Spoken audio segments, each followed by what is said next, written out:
Good morning. We are live on Facebook and on YouTube this morning. It's Elisa James, Holistic Voice and Presentation Coaching. And today is all about your best excuse for not getting on video. The reason that most people don't get on video is simply because they don't like the way that they look and sound when they hear themselves back. So what I thought today is to help you guys get over that is to give you some really easy to implement tips so you can get to love your voice a little bit more than you do today. It's super easy to do that. Of course, we have to get used to listening to ourselves back, and that feedback is extremely important.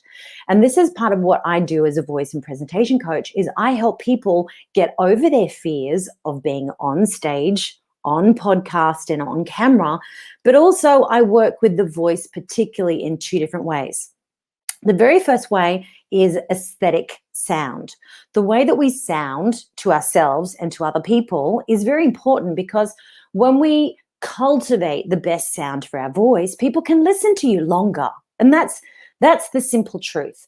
The second part of the equation is how do we construct our sentences? What is the best pattern to sound like a leader?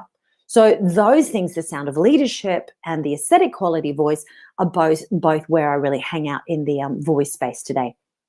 Now, unfortunately, I have a little bit of a cold going on, so I'm a little bit croaky today, which is a bit annoying, but I will work through it the best that I can.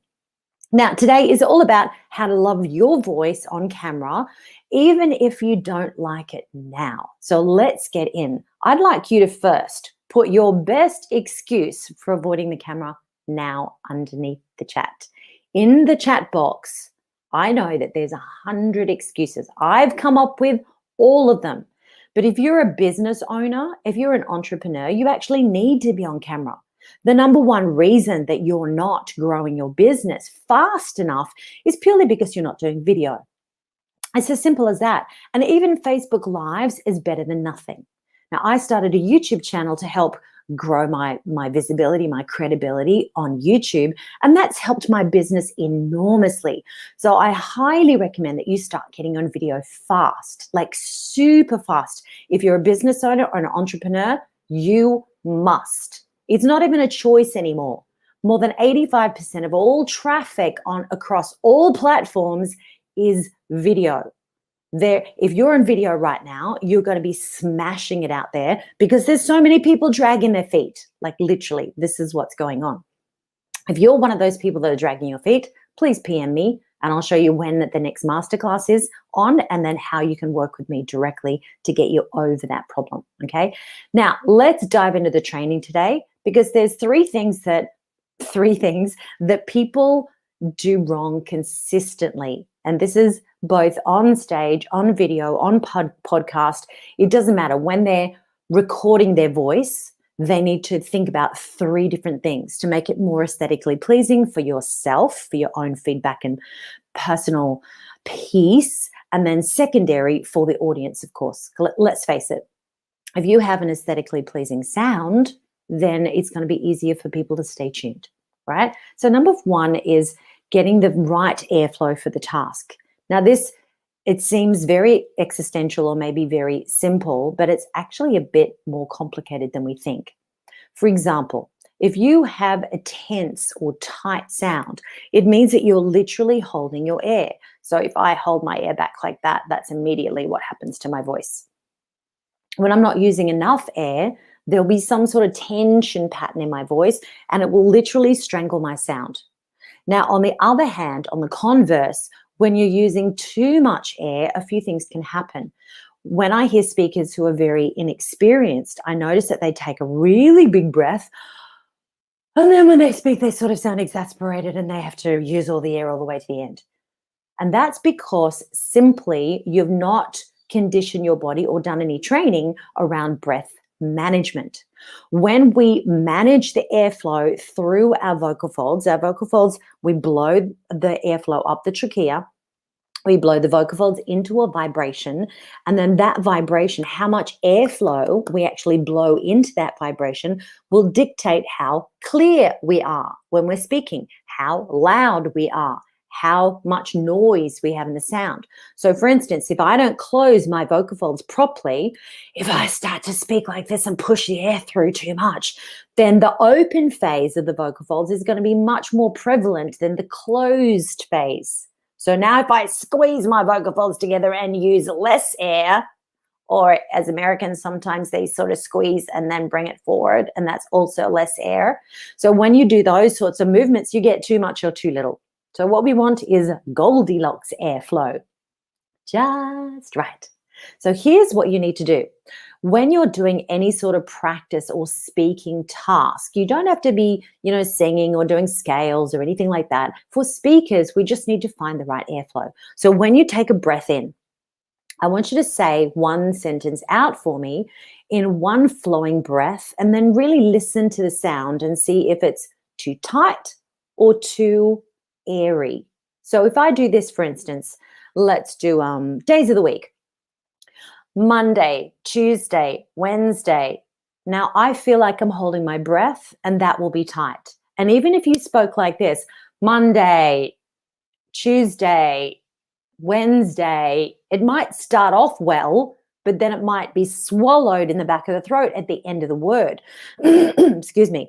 Now, all of my newbie students, well, some of my newbie students have problems with this because they might be used to speaking up and out, but then they lose, let's say, bravado in the middle of a word or a sentence. They lose faith in themselves, and so then they start to pull back. Have you ever seen somebody on stage, for instance, stand up really straight and really close to the center, and then something goes wrong, or they forget something, or they get nervous all of a sudden? They take a few steps backwards towards the back of the stage. It's a hiding mechanism. This is exactly what we do with our voice. So when we start strong and then we trail off like that, that's the same mechanism. It's a way to keep us hidden from our audience. It's a way to keep us safe from not being heard. So we've got to be very, very aware when we're analyzing our own voice, what patterns of disruption do we have to the message? This is all about distractions to the message. And I want you to write that down. You need to find out, what is it that I'm doing that's distracting my message? It could be a sound, or it could be the way that you're speaking. Remember, there's two sides to the equation. There's the aesthetics and the sound of leadership, the patterns of speech. So we've got to take both into consideration, of course. And another thing is, if you've got a really messy background, or you've got piles of paper, or, you're sitting like this or whatever, if you're not framed correctly, that's also a distraction. So there's lots of distractions that can come up. But the airflow is really important, because when we're breathing properly and calmly for public speaking, the airflow will adjust itself properly, because you won't be in panic. A lot of people in panic, they do two things. They either hold their breath and then everything gets really tight, or they blast it all out and they try to speak really fast and try to get all the air out and all the sentence out as fast as they can. You don't want either way, because either way is not going to serve you and it's not going to be a really good representation of you to your clients. Now, we've got a question here. Hello, Roger Tomlinson. It's nice to see you. Hi here. Thank you for being here today. Roger, thank you for watching live. He's watching live from YouTube right now. If you've got any questions, Roger, just pop them in the chat or the comments under the YouTube video that you're seeing live, and I can answer them for you directly on the call. First in, best dressed. Now, so airflow, not too much, not too little. When you're breathing for speaking, here is the rule of thumb, and I want you to write this down. 1 second inhalation. There is never an adjustment to that rule. It doesn't matter whether I'm going to sing an aria, whether I'm going to sing a really long phrase or a really a high note. It doesn't matter what I'm going to do with my voice. 1 second inhalation, especially for people who are just speaking and not opera singers, is plenty. 1 second inhalation is plenty. Try it out. If you took a 1 second inhalation right now, just like I did, I guarantee 1, 2, 3, 4, if you counted until you ran out of air, I guarantee that you'd be able to get to 15 or 20 or maybe more. You'll be really, really surprised how much airflow we can conserve when you're doing it properly. A little test that I do regarding airflow with all my clients is in their training, in their foundational principles, which is in the first 6 weeks of my private course. What I do with those people is I teach them how to sing the ABC song, really simple, A, B, C, D, E, F, G. And I teach them how to go all the way to Z with one breath. And at first they all go, oh my God, I could never do that. That's ridiculous. I can't, how am I going to, they have no understanding of how. And sometimes when they use too much air, A, B, C, D, E, F, G, H, I'm out. If I use too much air and go too pretty and too light, I am going to be out before I even get to G. So see, it's all about regulation. But I teach people how to sound confident and how to sound like leaders. And leaders don't use too much airflow. You know why? Because it sounds like they could step on you at any time and people could just interrupt you because you're not strong enough in the way that you're speaking. It's a really simple thing, but you listen and see for yourself how true that statement is. People who are loud and people who are projected and strong in the way that they speak rarely get interrupted. It's the quiet, breathy, airy voices that always get interrupted and spoken over because it doesn't sound like the voice of confidence. It just doesn't. It might sound like a yoga teacher or a meditation teacher, or I'm going to take you into hypnotherapy now. That's perfect. More airflow for those tasks, counseling or psychology, is absolutely perfect, but not for public speaking. A, you will get tired, and B, you will get spoken over or trodden on because it makes you sound like a pushover. So let's see if we've got a question here before I move on to the next one. Yes. So we've got a Facebook user this time instead of YouTube. I think that's meant to say just I play woodwinds and breathing is important. Yes. Now, woodwinds, and this is a really good one, woodwinds also use back pressure and support very similarly to the way that we sing and the way that we speak. You really have to use the diaphragm for the inhalation and really have to use the tummy muscle for the exhalation when you're playing a woodwind instrument like a flute or any sort of woodwind. So if you want to increase your breath capacity, singing, of course, is brilliant. Swimming is great. And playing a woodwind is brilliant too. Good job. Thank you for sharing. Now let's go to number two. Remember, number one is airflow for the task. So going back to your homework, check out whether you have too much airflow or not enough. It should be clear and concise when you're speaking, and you should be able to sing the ABC song all the way to the Z without running out of breath. Simple. Number two is play with resonance. Now, I was working with one of my private clients in session yesterday, and he didn't have any idea about resonance either. A lot of people don't really know what resonance is. And I see a lot of very weird comments on my YouTube channel. Oh my God. So when people are trying to help, they put in all sorts of weird and wonderful things in the comments, and they're not qualified voice coaches. They don't have a degree in voice. They don't really know what they're talking about, but they might have watched, 20 videos from different people around the world, and they've gotten the wrong information. There's a lot of voice coaches out there with no degree who've just learned from experience, and that's fine, but they can't talk science and they can't teach you exactly how to do things the correct way. It's too idealistic. It's not the science of it. Anyway, so let's get to the resonance. The resonance chambers for the voice is basically from here to here. It's the whole vocal tract. But when we're using resonance for speaking, we're mostly using a little bit of nasopharynx resonance. In other words, the three consonants that we vibrate in the nose are N, M, and NG. That's it. There's no more nasalized consonants. So there's no excuse to be sounding nasal on every single word and every vowel because it's absolutely not allowed. We only have three sounds. That's it. The rest of the sounds are oral sounds. So when we're speaking, we must be very aware of that resonance coming forward. Forward, as in right behind the teeth and underneath the roof of the mouth. That's where the resonance is. It's not nasal resonance, guys. You don't need more nasal resonance because it really won't sound very good. And when people sound too nasal, they sound a little bit superior and stuck up, and you don't necessarily want to do that, right? And you'll notice that because I work with a lot of Australians as well as a lot of Americans, some of them don't open their mouth. And as soon as you don't open your mouth, you will have too much nasal resonance. You don't need a lot of nasal resonance.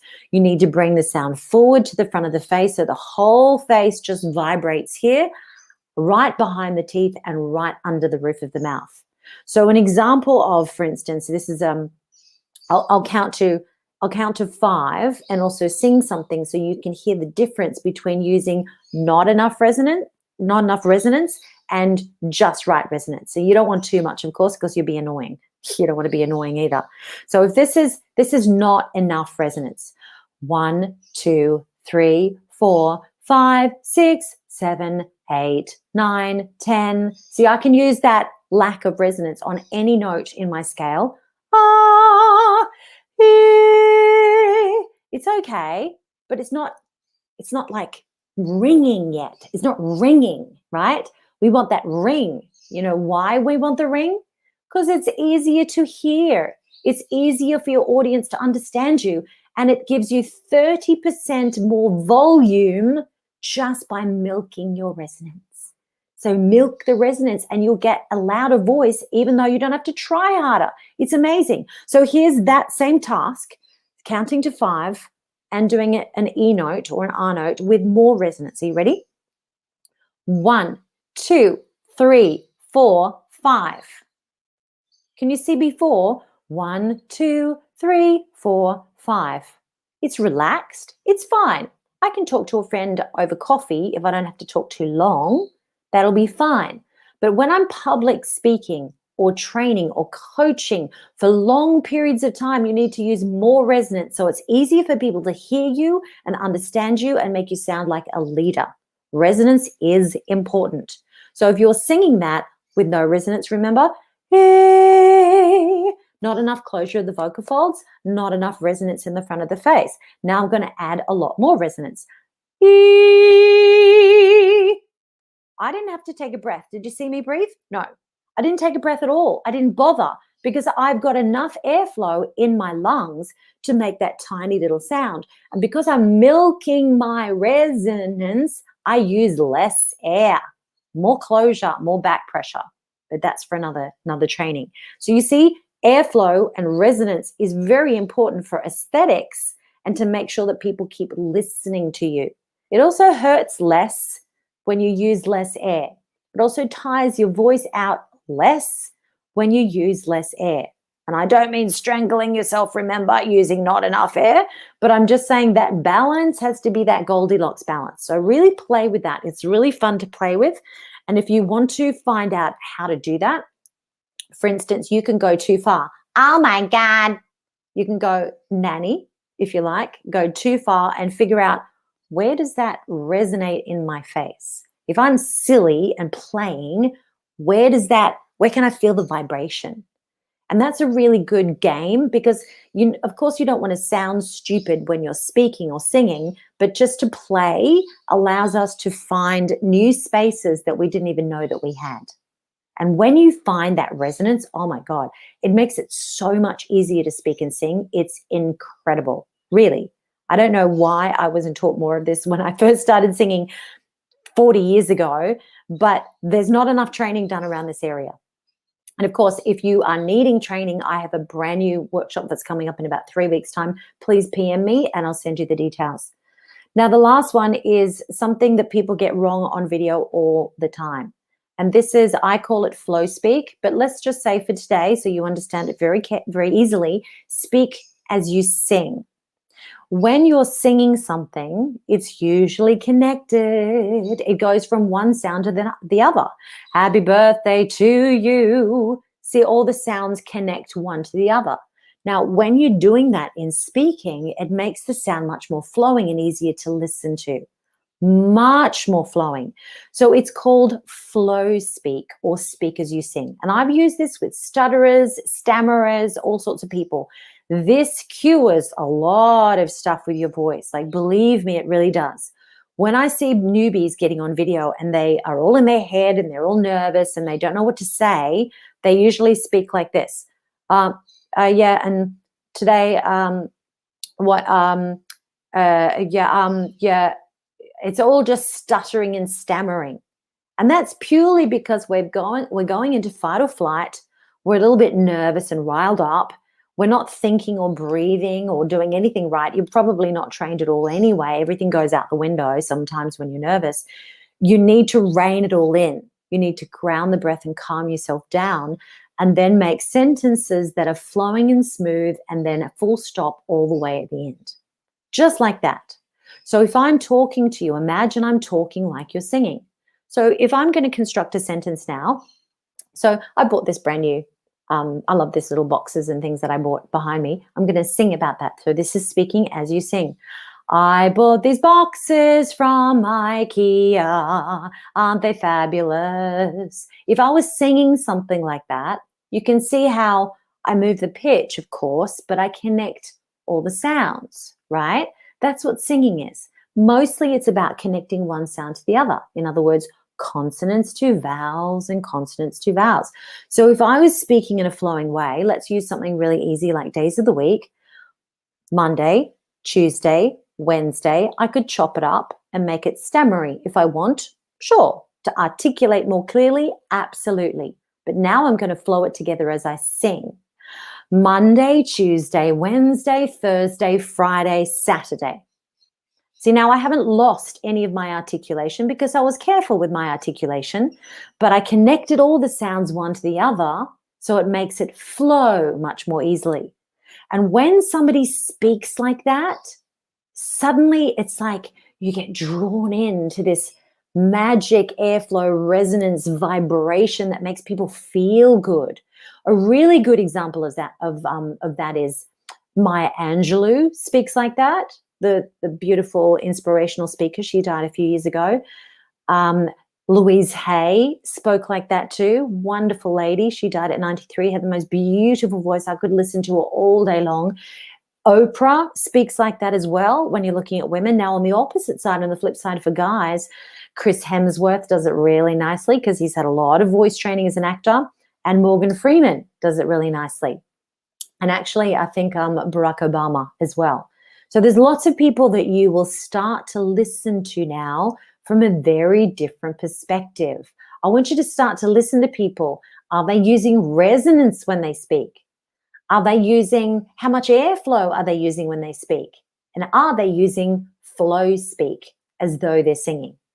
When you really listen to leaders speak, especially leaders that lead from the heart space, I'm not talking about leaders who are dictators here or a-hole personality types, with massive egos. I'm not talking about that. They don't speak that well. They push their voice too hard, like they push their life.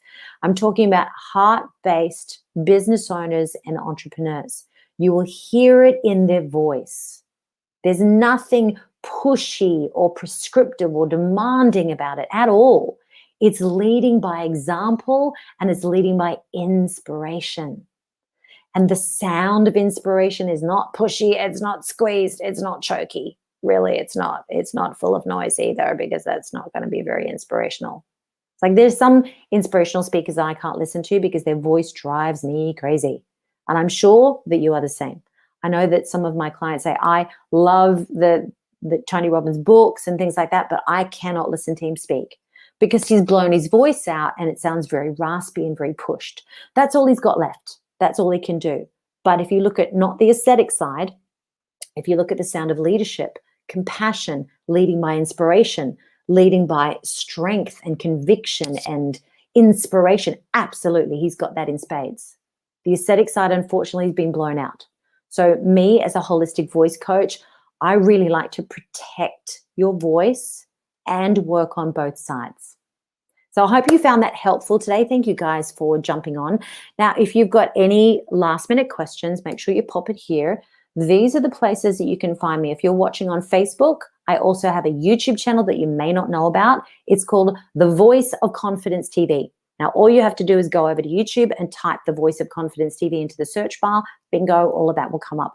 I've got loads of videos on my channel. Some of them are live streamed like this with more in-depth training. And then on Tuesday/Wednesday in the middle of the night, I release my fully produced video there once a week. And I also do an interview series on Friday, which is also streamed live. Now, if you're watching me on Facebook or on YouTube, you're on YouTube and you don't know about the Find Your Voice Aspire Speakers Club, then jump on Facebook if you have a Facebook account and join me. Type in the search bar, Elisa James Voice Coach, and then you'll find my group, Find Your Voice Aspiring Speakers Club. And that's where all of my students and my potential clients hang out there, because they get free training, free tips, they get interviews, they practice their craft every single day. So if you want more confidence in your speech, if you want more confidence on camera, then join me at least inside the group. That'd be awesome. I'll see you there. And if you're on YouTube, fantastic. Thank you so much for watching. Pop any questions that you've got in underneath this video. I will get back to you very shortly. Have an awesome Wednesday, and I'll see you on Friday for Experts Interview. See you then. Bye.